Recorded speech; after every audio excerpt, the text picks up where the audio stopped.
So when should people expect the vaccine to be available for their family members and their friends here in Connecticut? And can you tell us a little bit about some of the resources where people can go to find that information?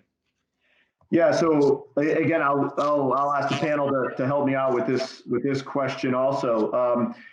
Yeah, so your family member, again, first I would say what is their current occupation, and if they're in healthcare, if they're in law enforcement, if they're first responders, hopefully soon to be teachers, then their employment and their employer would probably be the most quickest accessible to get the vaccine.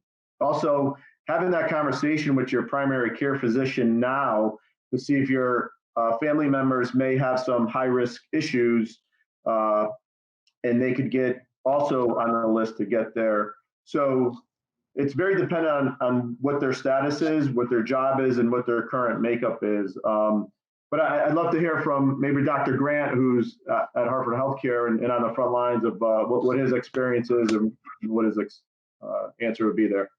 Yes, so I think that's like a lot of things that we've seen so far with this pandemic logistically.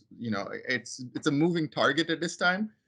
I think obviously tier ones we're going to have to go through, but if you look what happened with the nursing homes, keep in mind nursing homes weren't supposed to initially be in the tier one population, but we had incident of over 45% mortality rate in the nursing homes, and we had to shift really, really quickly. So we're going to see an increase in students repopulating schools, for example, and if we start seeing upticks there, then tier 1A might expand to include them. Tier 1B might quickly come forward in order to facilitate that process as well. So I would say my best guess is going to be after February for us to see in general populace. If you look at what's the rate of vaccinating or healthcare providers throughout the state of Connecticut, I think right now we're at 38,000, 36 to 38,000.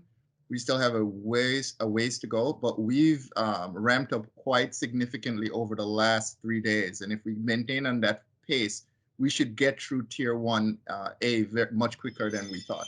So. Perfect. Thank you very much, sir. Greatly appreciate it.